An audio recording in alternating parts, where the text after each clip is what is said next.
yang paling berkesan di hati saya, ibu itu bertanya, apakah ibu merasa siap ikut menjadi sekolah penggerak? Coba ceritakan ke kami apa yang akan ibu buat jika menjadi sekolah penggerak, atau apa yang sudah ibu buat dan akan lanjutkan. Kebetulan di SMA itu ada program yang bisa diceritakan ibu. Sekarang berarti gurunya ditantang, bagaimana saya membuat anak-anak bisa melihat sesuatu itu menjadi sesuatu yang berarti dan bermakna dan tidak mudah. Tetapi saya melihat guru-guru di SMA sudah cukup berjuang, kerja keras, karena di situ pengimplementasian yang paling mendasar itu selain disesuaikan dengan situasi baik lingkungan maupun orangnya, lalu juga disesuaikan dengan kemampuan sekolah sarana prasarananya. Lalu kita juga ada yang namanya project, nanti Bu Dina akan menceritakan. Dan yang saya suka dengan kurikulum Merdeka itu adalah ini seperti kita mendrill anak-anak bagaimana mencintai. Jadi di 6 nilai ya Bu Dina ya, ada 6 nilai yang profil Pancasila itu, dimensi Pancasila yang harus kita tanamkan ke dalam diri anak-anak. Bagaimana anak-anak itu mencintai Tuhannya, mencintai sesamanya, mencintai lingkungannya. Bagaimana mereka bisa bersosialisasi, bisa berdialog dengan baik. Tadi sudah suster cerita, itu melalui seleksi dulu dari kepala sekolah yang mengisi kuesioner terkait dengan manajemen yang sudah ia buat di sekolahnya, kemudian terkait juga dengan kemampuan kompetensinya sebagai pengajar. Itu ada melakukan simulasi, itu diikuti suster di akhir tahun ya. Jadi kami mendapatkan SK penetapan sebagai sekolah penggerak itu di Januari ya. Tapi untuk prosesnya, persiapannya untuk pelatihan itu kami mulai di bulan Mei ya. Jadi seperti itu. Jadi di sini diharapkan bahwa kepala sekolah selama 3 tahun itu diminta untuk tidak berganti dengan orang yang sama, diharapkan bisa membuat atau merancang program-program yang tentunya berdampak pada peningkatan kualitas pendidikan di satuan pendidikannya.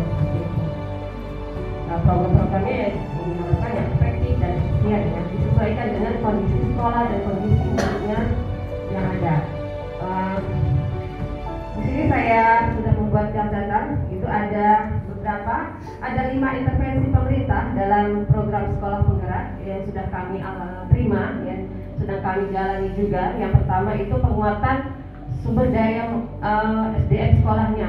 Ya. Jadi kepala sekolah, guru melalui komite pembelajaran juga guru-guru lain itu mengikuti pelatihan lokakarya, kemudian adanya pendampingan, refleksi dari Balai Guru Penggerak. Jadi kami memiliki selama 3 tahun didampingi oleh fasilitator yang sudah ditetapkan dari tahun pelajaran ini. Kami mengambil 3 tema saja. Sebenarnya bisa 3, bisa 4. Jadi kami memilih yang terkecil saja, 3 tema. 2 tema sudah kami jalani di semester 1, yaitu tema suara demokrasi dan tema gaya hidup berkelanjutan, yaitu jejak karbon. Salah satu sasaran kami untuk proyek yang jejak karbon itu kami berkunjung ke SMP. Kami diberikan kesempatan untuk mengutus anak didik kami memberikan kampanye terkait dengan pentingnya mengurangi jejak karbon di sekitar kita, seperti itu. Untuk yang semester sekarang ini kearifan lokal, jadi sedang berjalan dan sedang akan diproses untuk ujuk tahunnya nanti di bulan Mei. Yang didapatkan dalam program ini adalah diharapkan adanya peningkatan mutu pendidikan dalam kurun waktu 3 tahun ajaran. Kemudian diharapkan adanya peningkatan kompetensi kepala sekolah dan guru. Kemudian percepatan digitalisasi sekolah, tercapainya profil pelajar Pancasila yang diharapkan, yaitu yang merupakan visi pendidikan Indonesia. Kemudian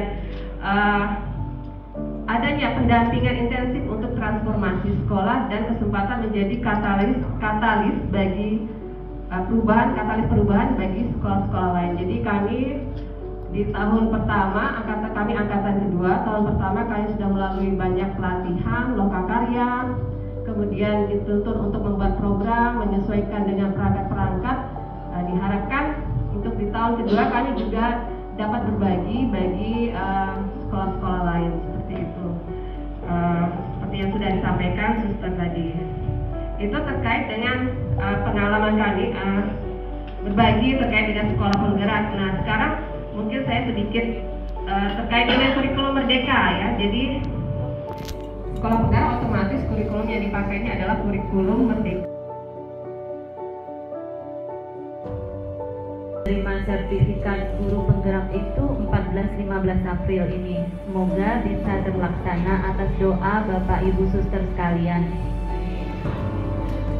Jadi pertama saya mengambil tes menjadi calon guru penggerak itu sama seperti cerita Suster Purisima, kemudian Suster kepala sekolah kami.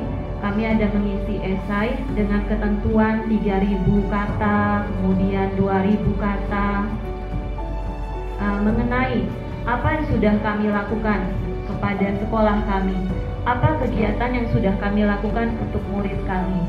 Jadi salah satu kegiatan yang membuat saya lolos sebagai calon guru penggerak adalah Saint Peter English Club ini.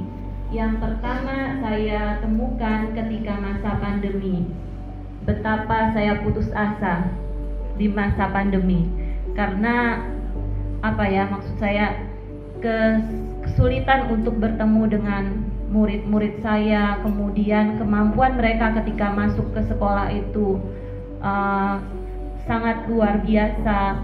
Jadi akhirnya membuat saya memandang di masa pandemi itu saya banyak belajar merefleksi bahwa kemampuan bahasa Inggris saya sudah sangat jauh menurun.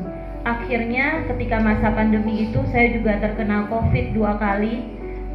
Saya selama masa terkena COVID-19 saya ikut ke pertemuan komunitas bahasa Inggris di Facebook secara online karena saya tidak bisa tidur di malam hari. Dan akhirnya timbullah ide dari saya untuk menciptakan kegiatan bagaimana saya mengundang teman-teman saya dari luar supaya mendukung murid-murid saya agar mereka termotivasi untuk belajar bahasa Inggris. Akhirnya saya bisa mengundang teman dari Peru, kemudian dari Meksiko, dari Kolombia, Amerika Selatan, dari Sudan di benua Afrika, kemudian ada Joy dari Amerika Serikat. Jadi segala keterbatasan itu membuat saya kita harus tetap melihat ada potensi yang ada dan bisa kita kembangkan. Memimpikan murid saya nanti kalau sudah lulus harus bisa memimpin doa spontan, harus bisa menjadi harus bisa berbicara ke depan. Itu sudah kami lakukan sekarang. Di dalam rangkaian sosialisasi kami ke sekolah-sekolah di perguruan, kami membawa siswa-siswi kami sebagai testimoni belajar. Jadi sekarang kami sudah mengurangi peran kami sebagai seorang guru, bukan center lagi, tetapi kami sudah lebih ke fasilitator.